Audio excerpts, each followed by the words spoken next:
उस पानी में चलने लगे कि ये तो मैदान है, और वहां पानी और चलते ही तुरंत गिर गए। इसी दृश्य को द्रौपदी महल के, झकोरे महल के उससे देख रही थी, खड़ी खड़ी महल से, और उसके मुख से निकल गया, अरे अंधे के तो अंधा ही होता है ना, क्योंकि पहले दीवार से टकराया, फिर कपड़े ऊंचे किए, फिर जाकर के गिर गया। अंधे के तो अंधे होते हैं। सुखदेव स्वामी कह रहे, राजा बस इतनी सी, राजा परीक्षित इतनी सी बात द्रौपदी ने की थी, और उसी बात का परिणाम क्या हुआ, इतना बड़ा यह महाभारत का युद्ध हो गया।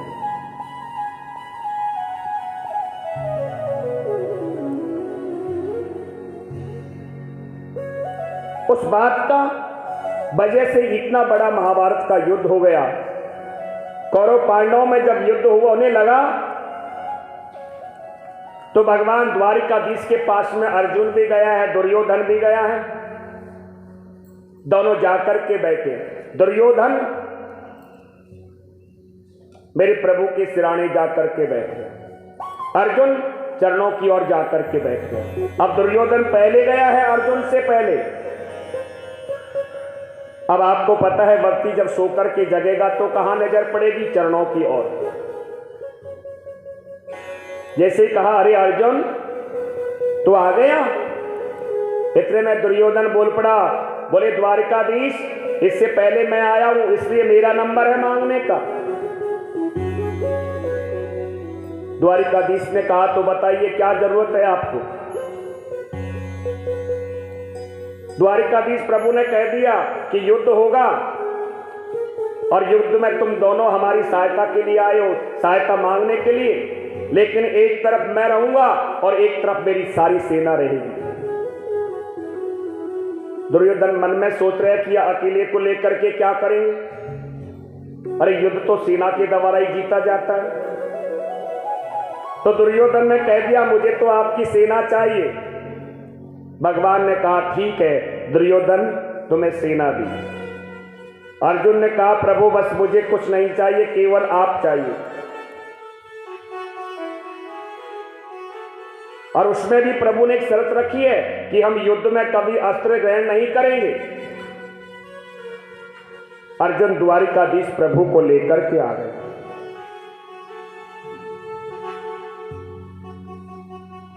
और इतना बड़ा महाभारत का युद्ध हुआ, और तुम्हारे बाबा जो पांडव हैं उनको विजय श्री प्राप्त मिली।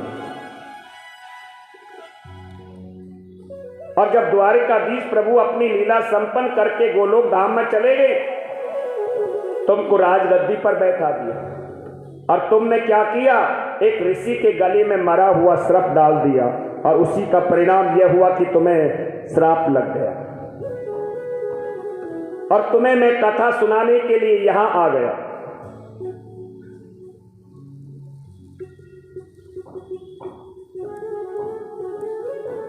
परीक्षित से सुखदेव स्वामी कह रहे, राजा परीक्षित एक बात और भी है कि संसार में ऐसा कौन होगा जो मेरे गोविंद से नहीं मिलना चाहता। सब मेरे गोविंद को मिलना चाहते हैं और सब याद करते हैं। मैं हूँ शरण में तेरी, संसार के रचैया, नैया मेरी लगा दो,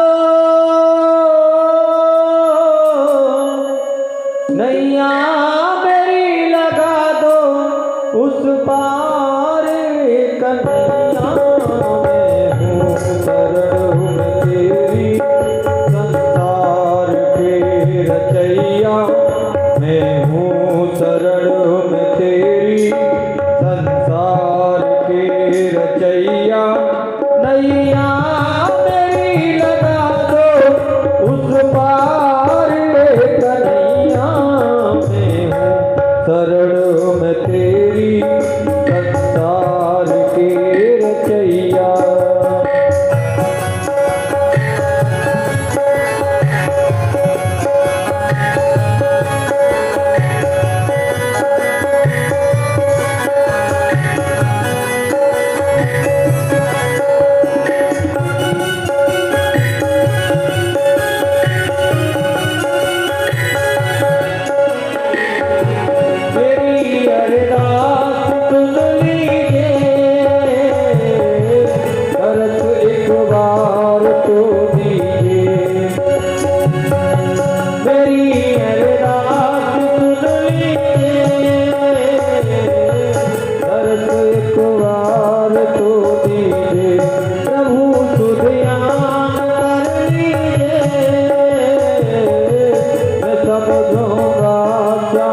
बुझेगी प्यास इस दिल की,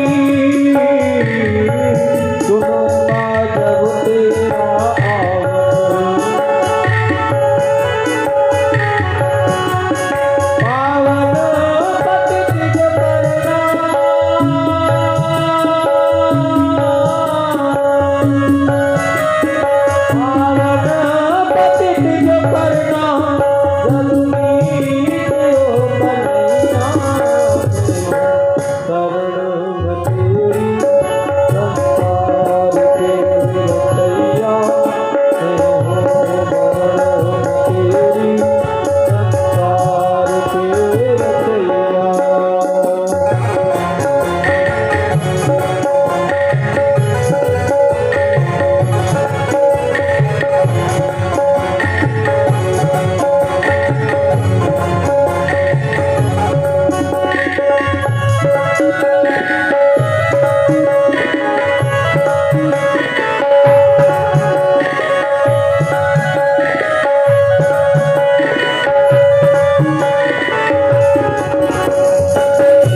दयानिधि नाम है तेरा, कहाते हो अंतर्यामी। समाए हो चराचर में, सकल संसार के स्वामी।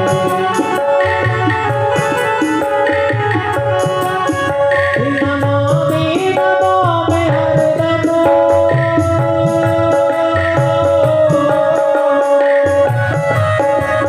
नमामि नमामि हरदम, ब्रजधाम के रचैया मैं हूँ शरण तेरी, संसार के रचैया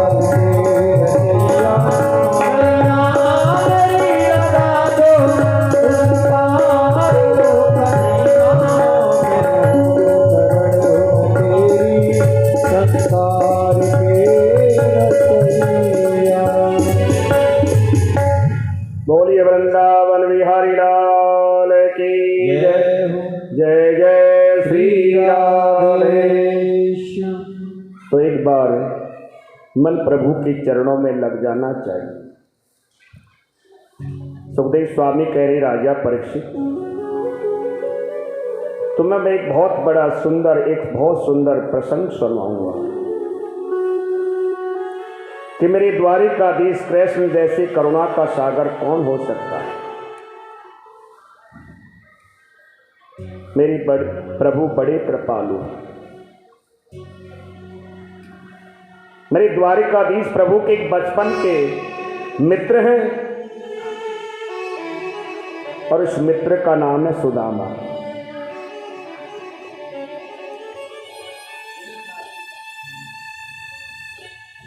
सुदामा का जीवन क्या है? कुछ लोगों ने कुछ भ्रांतियां भी फैला के रखी है थोड़ी, कि ब्राह्मण का जन्म सिद्ध अधिकार है भिक्षा मांगना, लेकिन शास्त्रों में यह बात बिल्कुल नहीं लिखी है। शास्त्र तो यह कहते हैं यदि कोई ब्राह्मण जाकर के भिक्षा मांगता है तो उसकी ब्राह्मणत्व नष्टता हो जाती है। ब्राह्मण को दान लेने का अधिकार है, भिक्षा मांगने का अधिकार नहीं है। हम जब पढ़े करते थे 4वीं 5वीं की किताबों में लिखा था, औरन को धन चाहिए बावरी, ब्राह्मण को धन भिक्षा, लेकिन उस समय हमको पता नहीं था।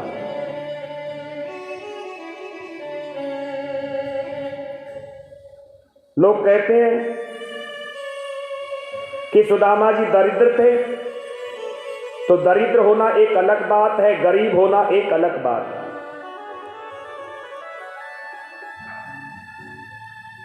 दरिद्र किसे कहते हैं? जिसके मन में कोई संतुष्टि कभी होती नहीं। आपस में हम जब वार्तालाप करते हैं, कोई ज्यादा लोभी होता है लेने वाला तो क्या कहते हैं, अरे तू तो बड़ा दरिद्र है, तेरी तो दरिद्रता ही नहीं निकलती। इसका मतलब क्या है कि वो कभी संतुष्ट नहीं होता।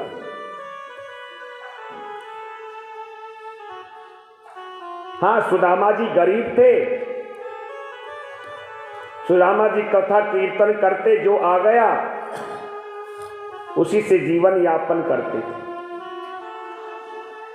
यदि नहीं भी आया तो खेतों में अनाज जब किसान उत्पन्न करता है, खेतों में अनाज जब किसान उत्पन्न करता है, उसको फसल को काटने के बाद में अपने अनाज को पैदा कर लेता है और खेत में जो अन्न के जो दाने पड़े रह जाते हैं उनको चुग करके और धो करके साफ करके अपना जीवन यापन करता है। किसी से कभी मांगने के लिए नहीं गया।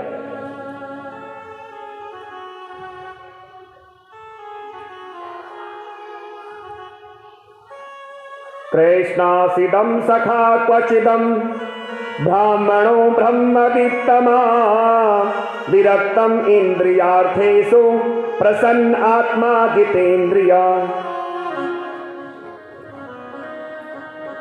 कि श्री सुदामा जी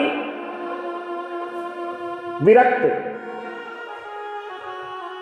जितेंद्रिय थे, इंद्रियों को जीत के रखा था।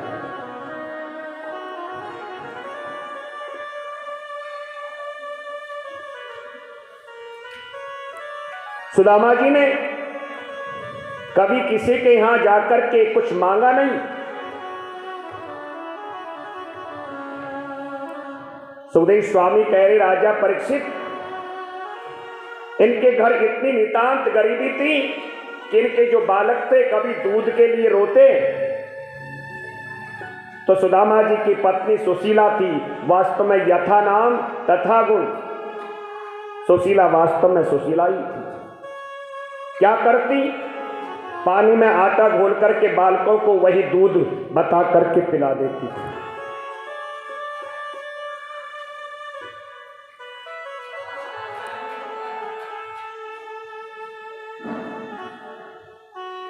लेकिन कभी अपने पति देव से शिकायत नहीं की। एक दिन सुशीला जी के मन में विचार आया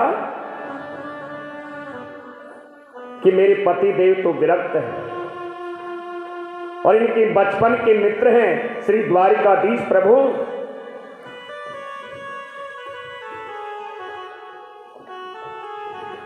और यदि ये द्वारिकाधीश प्रभु के पास में जाते हैं तो हमारी ये गरीबी खत्म हो जाएगी।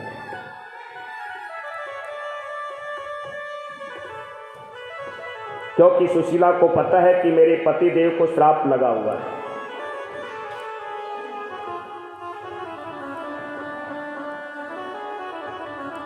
जब ये पढ़ते थे तो मेरे सुदामा जी ने क्या किया, कृष्ण के भाग के भी चने खा गए थे।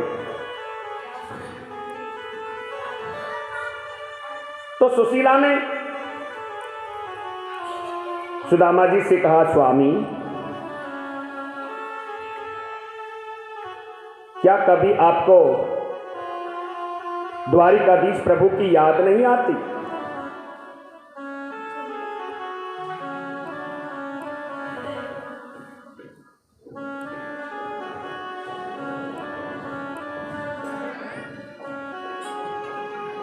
क्या आपको कभी द्वारिकाधीश प्रभु की याद नहीं आती?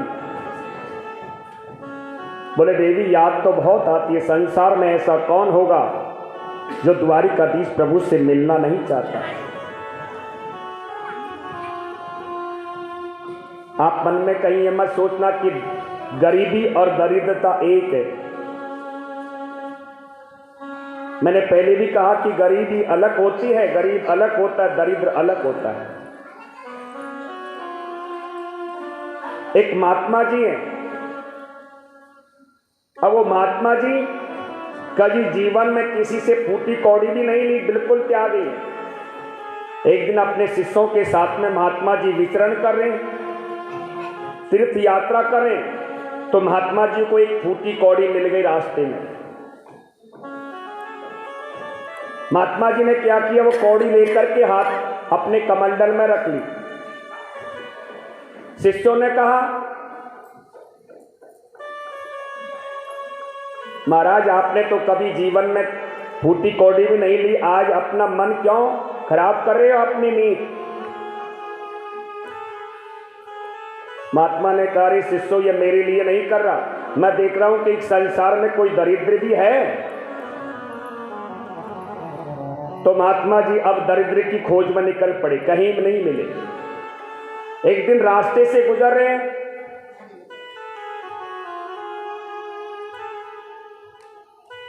तो पूरब दिशा का राजा पश्चिम दिशा के राजा की ओर चढ़ाई कर रहा है, सेना आ रही है। महात्मा जी रास्ते से जा रहे हैं, सैनिकों ने कहा, महाराज एक तरफ हो जाइए, रास्ते से हट जाइए, राजा की सवारी आ रही है।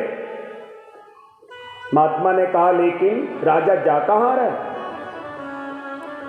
बोले पूरब दिशा का राजा पश्चिम दिशा के राजा पर चढ़ाई करेंगे। क्यों? सैनिकों ने कहा कि महाराज इस समय पश्चिम दिशा का राजा थोड़ा कमजोर है, इसलिए पूरब दिशा का राजा पश्चिम दिशा के राजा पर चढ़ाई करके उसके जितना भी धन है ना उसको लूट करके ला करके अपना खजाना बढ़ाएगा। महात्मा जी मन में सोच रहे, आज मिला है असली दरिद्री। अब जैसे ही राजा की सवारी दिखाई दी, महात्मा जी बीच रास्ते में खड़े हो गए। राजा ने सोचा महात्मा है, चलो आशीर्वाद लेते हैं, इनके आशीर्वाद से और जल्दी विजयश्री मिल जाएगी। अब महात्मा जी बोले, जैसे ही राजा पालकी से नीचे उतरा, महात्मा जी के सामने गया, महात्मा जी ने कहा कि हमारे सामने हाथ करो। राजा ने सोचा कोई प्रसाद देता होगा। महात्मा जी ने कमंडल से वो फूटी कौड़ी निकाली और राजा के हाथ में रख दी और कह दिया, अरे राजन, गरीब तो मैंने बहुत देखे लेकिन तुम्हारा जैसा दरिद्री नहीं देखा। राजा ने कहा, महाराज ऐसे कैसे? अरे क्या तुम्हारे पास में धन की कमी है? अरे तुम युद्ध करोगे, कितने लोग, कितने बालक अनाथ हो जाएंगे, कितनी नारियां विधवा हो जाएगी, क्या कभी सोचा है? अरे आज तुम एक राजा का धन लूट रहे हो, खजाना लूट रहे हो, कल दूसरे का, परसों तीसरे का, क्या तुम्हारी कभी संतुष्टि हो गई? कहते हैं कि उस राजा को भी ज्ञान होगा, वापस लौट करके चला गया। तो ऐसा होता है असंतुष्ट। कोई दरिद्र बताया। तो सुदामा जी की पत्नी कह रही है, स्वामी मैंने सुना है कि द्वारिकाधीश प्रभु तुम्हारे बचपन के मित्र हैं, क्या तुम्हें याद नहीं आती कभी मिलने की? वो तुम्हारे मित्र हैं। सुदामा जी कह रहे, देवी मित्री नहीं, मेरा तो वो लंगोटिया यार है।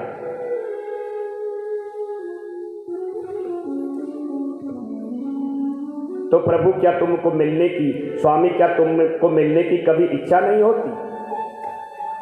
देवी मिलना तो बहुत चाहता हूं, लेकिन आजकल वो द्वारिका का राजा है और हम अपनी कुटिया के राजा हैं। जब हमारा मन करता है तो अपने नेत्र बंद करके और यहीं दर्शन कर लेते। अब सुशीला मन में सोच रही है, यदि मैं इनसे कहती हूं कि हमारे घर गरीबी है और तुम मिलने के लिए जाओ तो हमारी गरीबी खत्म हो जाएगी, तो ये श्रीमान जी फिर जाने वाले नहीं। सुशीला जी अपनी बुद्धिमत्ता का परिचय दे रही है।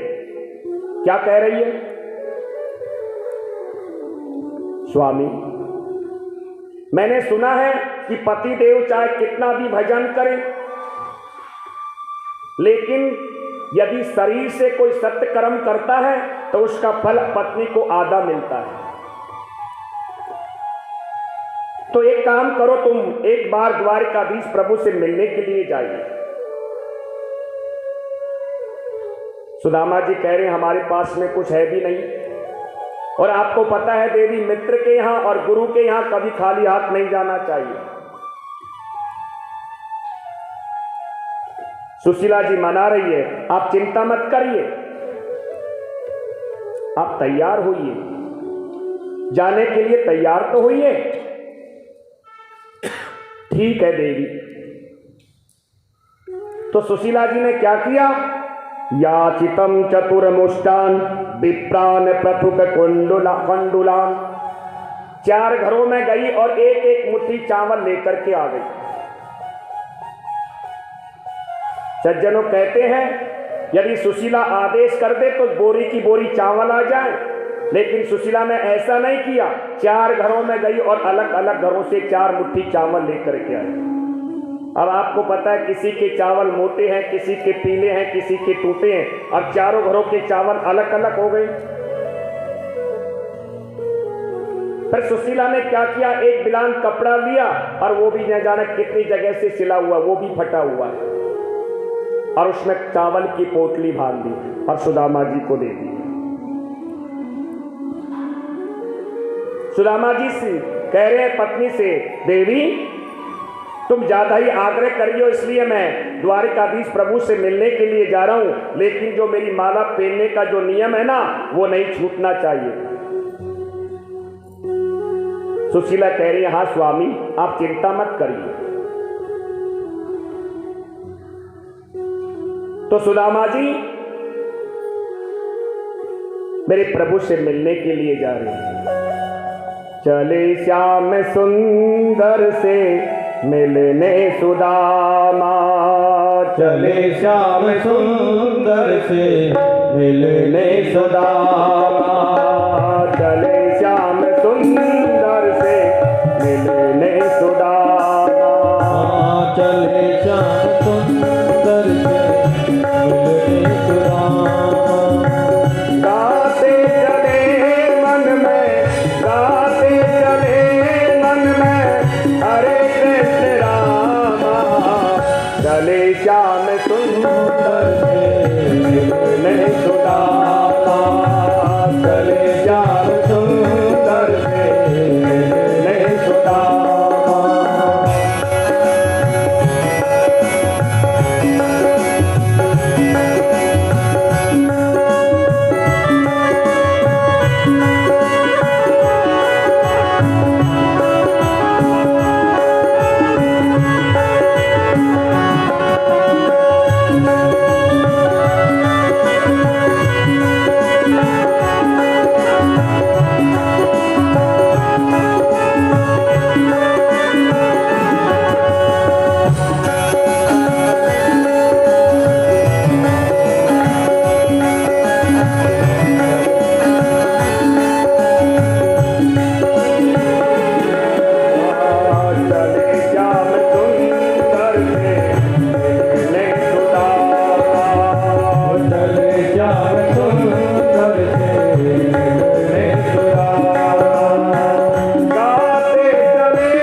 भी बगल में दबाए, लोग रोट भी बगल में दबाए, पहुँचे जाए द्वारिका धामा, चले श्याम सुंदर से मिलने सुदामा, पहुँचे जाए द्वारिका धामा, चले श्याम सुंदर से मिलने सुदामा।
प्यास लगती है अब यह जिंदगी भी उदास लगती है, कैसे आऊं तेरी द्वारिका अब ये आस भी निराश लगती है, चले श्याम सुंदर से मिलने सुदामा, चले श्याम सुंदर से मिलने सुदामा, गाते चले मन में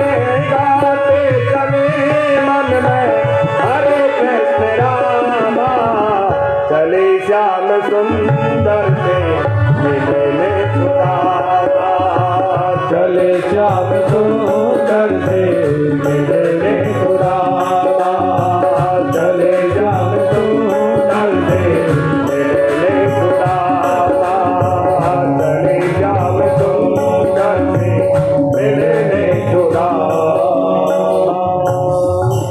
बोलिए द्वारिकाधीश भगवान की जय, जय जय श्री राधे। सुदामा जी कह रहे अरे वारे गोविंद, हम तुमसे कोई रुपया पैसा धन दौलत लेने के लिए थोड़ी आ रहे हैं, अरे हम तो केवल आपके दर्शन पाना चाहते। इतने में ही आगे एक नदी पड़ गई। अब सुदामा जी उस नदी को पार कैसे करें? तो जैसे ही नदी के किनारे बैठे, कहते हैं कि द्वारिकाधीश प्रभु स्वामी केवट बनकर के नाव लेकर के आ गए। आकर के आवाज लगाई, अरे भैया किसी को नदी पार जाना है क्या? सुदामा जी ने कहा, हाँ भैया हमें जाना है, लेकिन भैया हमारे पास में रुपया देना नहीं है। मेरे प्रभु केवट बने हुए कह दिया कि तुम्हारे जैसों को तो मैं वैसे ही पार कर देता हूं महाराज, बैठिए नाव में।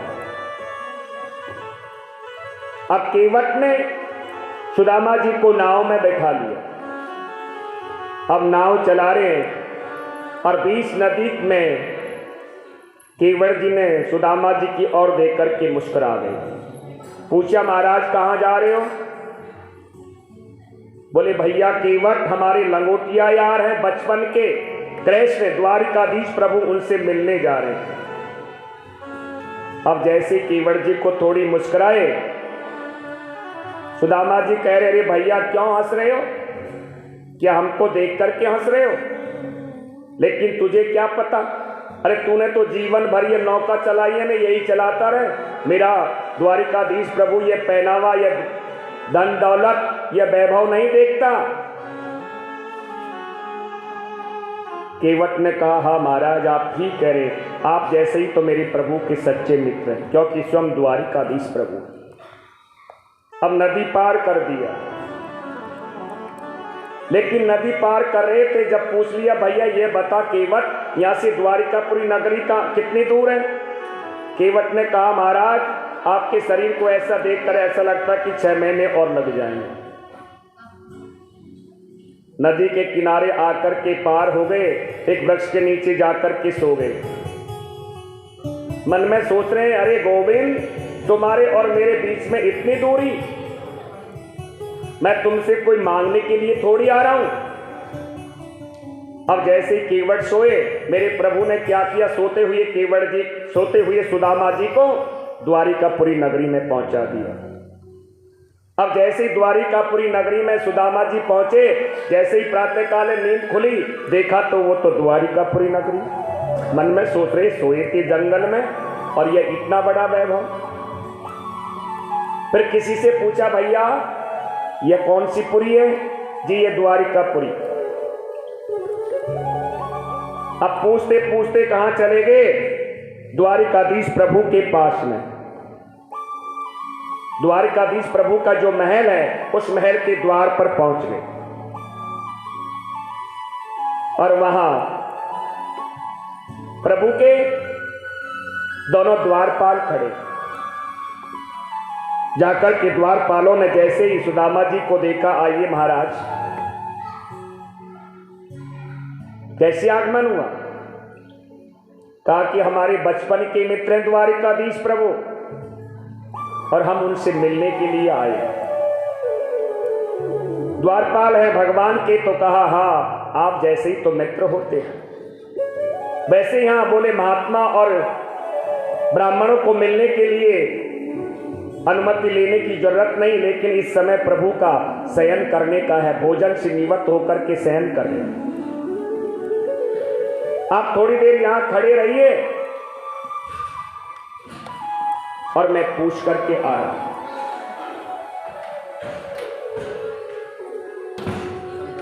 देखो देखो ये गरीबी कहाँ कृष्ण के दर पे विश्वास लेके आया। मेरे बचपन का यार है मेरा चाँद, यही सोच कर मैं आस लेके आया।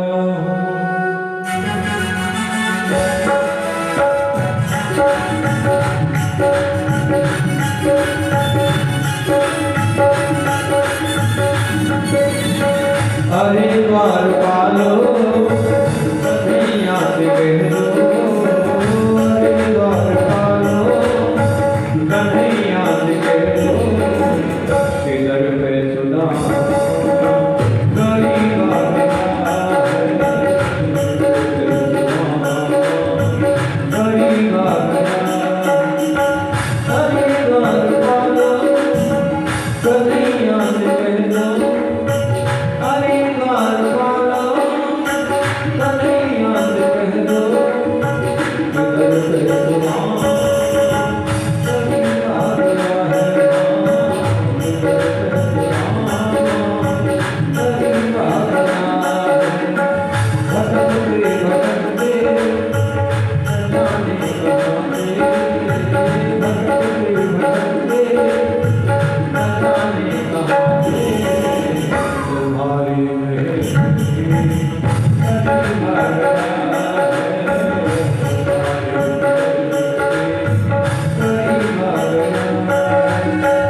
सखा नसीबा गया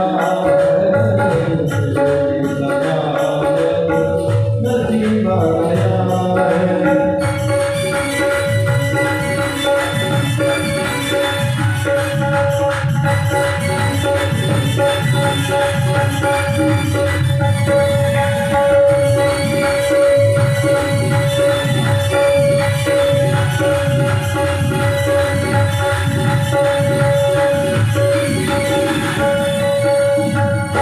सुनते ही दौड़े चले आए मोहन सुनते ही दौड़े चले आए मोहन लगाया गले सुदामा को मोहन लगाया गले सुदामा को मोहन सुनते ही चले आए मोहन लगाया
जय जय श्री राधेश्याम। तो द्वारपाल ने जाकर के मेरे द्वारिकाधीश प्रभु से निवेदन करा, शीश पगाने झगा तन पे प्रभु जाने को आई बसो के ही ग्राम। शीश पगाने झगा तन पे प्रभु जाने को आई बसो के ही ग्राम। टोटी पटी सिलती दुपटी और पाए उपासन की नहीं शोभा। मारे करो दिन दुर्बल एक रहो तकी शोभा सुधा अभिरामा। मारे करो दिन दुर्बल एक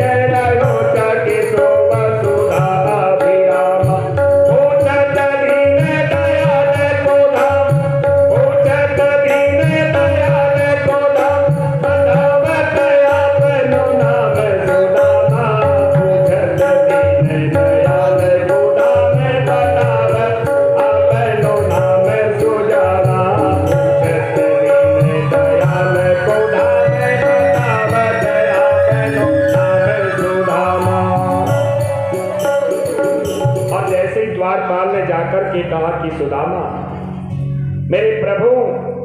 सुदामा का नाम सुनते ही दौड़ पड़े सुदामा जी से मिलने के लिए। कहीं मेरे प्रभु का पीताम्बर गिर रहा है, कहीं मेरे प्रभु की खड़ाऊ है, और दौड़े चले जा रहे। द्वारिका में हड़कंप मच गया कि ऐसा क्या हुआ जो द्वारिकाधीश प्रभु दौड़े चले जा रहे हैं, ऐसा कौन आ गया। सेनापति पूछ रहे हैं सैनिकों से कि क्या हुआ। इधर उद्धव जी और मेरे प्रभु ने क्या किया, दौड़ते दौड़ते 7 डोडियों को पार करके सुदामा जी खड़े थे, और मां जाकर के सुदामा जी को अपने अंग से लिपटा लिया। महल में लाकर के जिस सिंहासन पर मेरे द्वारिकाधीश प्रभु बैठते हैं, आज उस सिंहासन पर सुदामा जी को बैठा, और स्वयं सुदामा जी के चरणों में बैठे हुए हैं। रुक्मिणी जी से कहा, देवी जल लेकर के आओ, हम सुदामा जी के चरण में। लेकिन देखे सुदामा की दीन दशा, करुणा करके करुणा निधि रोए। देखे सुदामा की दीन दशा, करुणा करके करुणा निधि रोए। देखे सुदामा की दीन दशा, करुणा करके करुणा निधि रोए। पानी पराते को हाथ छुयो नहीं, पानी पराते को हाथ छुयो नहीं, नैनन के जल से भग रोए। पानी पराते को हाथ छुयो नहीं, नैनन के जल से भग रोए। पानी पराते को हाथ छुयो नहीं, नैनन के जल से भग रोए। आए महादुत पायो सखा, आए महादुत पायो सखा, तुम युद्ध में नहीं तुम्हें रोए। देखे सुदामा की दीन दशा, करुणा करके करुणा निधि रोए। देखे सुदामा की दीन दशा, करुणा करके करुणा निधि रोए। जैसे ही सुदामा जी के चरणों को धोने हाथ में, तो सुदामा जी के चरणों में कहीं कहीं कंकड़, पत्थर आदि, सूल आदि चुभे हुए। देख करके सुदामा जी की दीन दशा को और प्रभु के नेत्रों से आंसू, प्रभु ने अपने नेत्रों से ही, नेत्रों के आंसुओं से आज सुदामा जी के चरण धोए। सुखदेव स्वामी कह रहे, अरे राजा परीक्षित, अब तुम सोचो ये कोई गरीब ब्राह्मण है,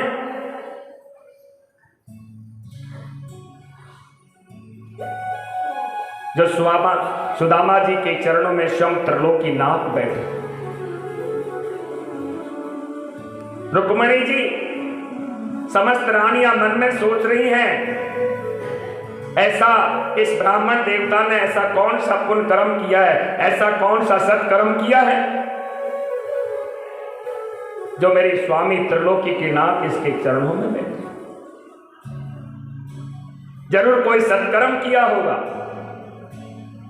किमिनिम कृतं पुण्यम अवधूतेन वीक्षणा, श्रियाहीनेन लोक अस्मि गतिर्नाम में यचः। सुदामा जी का स्वागत किया। समस्त रानियां आकर के सुदामा जी के चरणों में प्रणाम कर रही। सुदामा जी के लिए 56 प्रकार का भोग बनकर के थाली में लग गया। कहा, मित्र भोजन पाई। सुदामा जी ने उस 56 प्रकार के व्यंजनों को देख करके कहा, अरे मित्र कन्हैया, भैया ये तुम्हारी 56 प्रकार के भोग हमें अच्छे नहीं लगते, क्योंकि हम तो सुबह शाम को 2 टिक्कर नमक डाल करके खा लेते हैं, और ये ज्यादा जो 56 प्रकार का व्यंजन है इसको करेंगे तो भैया मन खराब हो जाएगा। मन खराब हुआ तो बुद्धि खराब हो जाएगी।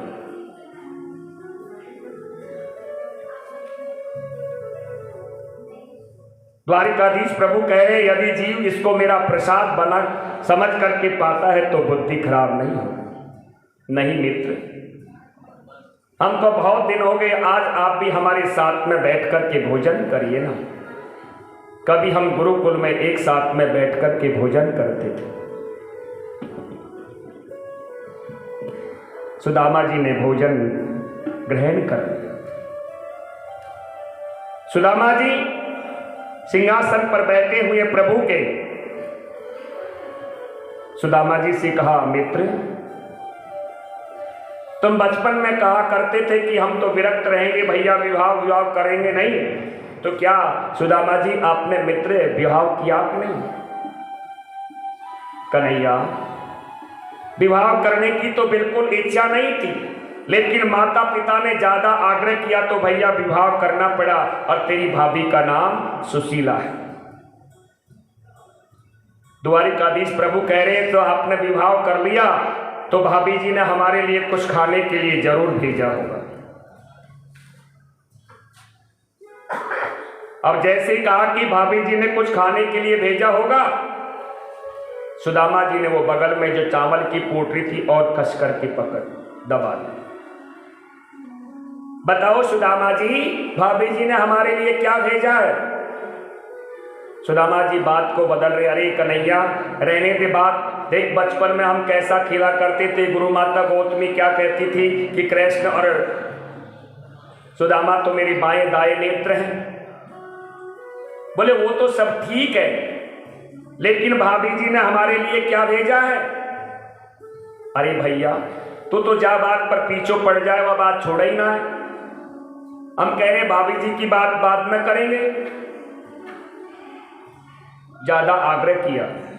सुदामा जी कह रहे रहने दे, आजकल द्वारिका का राजा बन गया, पता है कभी तो गोकुल की गली में पड़े चोरी कर करके माखन खाता था। ये तुम्हारी पत्नी बैठी नहीं के सामने पोल खोल देंगे हम तुम्हारी। द्वारिकाधीश कह रहे वो माखन खाया, उसी की वजह से तो ये इतनी पत्नियां बन गई। तुमसे भी ज्यादा ये जानती हैं, लेकिन भाभी जी ने क्या भेजा है? और सुदामा जी ने और ज्यादा कसका, मेरे प्रभु ने तुरंत वो चावल की पोटली बगल में से छुड़ा ली और छुड़ा करके घुमा करके देख रहे हैं, और एक मुट्ठी चावल लेकर के जैसे ही एक मुट्ठी चावल पाया और कह दिया जाओ, एक लोग का जितना समस्त सुख होता है वो सुदामा जी को दिया। दूसरी मुट्ठी चावल खाए, कह दिया कि दूसरे लोग का जो समस्त सुख है वो हमने सुदामा जी को सारा वैभव दिया। और तीसरी मुट्ठी लेने लगे, इतने में ही सिवाय रुक्मणी जी के अलावा और किसी को पता नहीं है कि प्रभु ने क्या दिया है, क्योंकि रुक्मणी जी लक्ष्मी है। अब जैसे ही तीसरी मुट्ठी चावल लेकर के मेरे प्रभु जैसे ही पाने के लिए तैयार हुए, इतने में रुक्मणी जी ने हाथ पकड़ लिया, स्वामी ये चावल कच्चे हैं, पेट में गड़बड़ कर। सुदामा ने कहा हाँ हाँ मित्र, ये रुक्मणी ठीक कह रही है, अरे कच्चे चावल भी कोई खाए जाते हैं। मेरे प्रभु ने कहा तो ठीक है सुदामा जी, तुम मना करते हैं तो ये तीसरी मुट्ठी चावल हम नहीं खाते।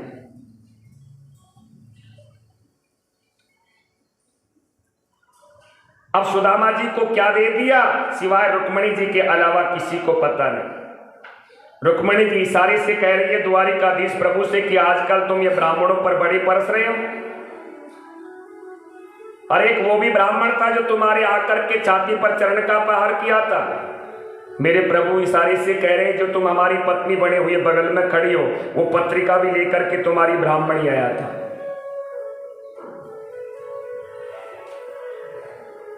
और जो मैं कुछ हूं इन ब्राह्मणों की कृपा से।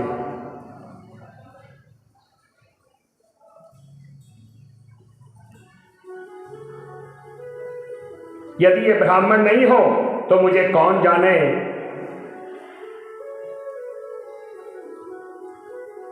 सुखदेव स्वामी कह रही राजा परीक्षित, सुदामा जी एक रात्रि भर डटे द्वारिका।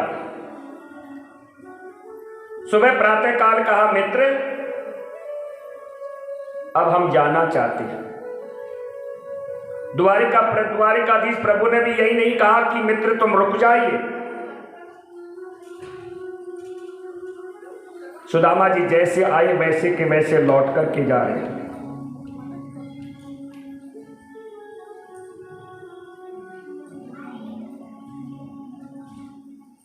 जो वस्त्र धारण किए हुए थे वही वस्त्र थे, लोटा जो भी उनके पास में थी वो लौट करके जा रहे।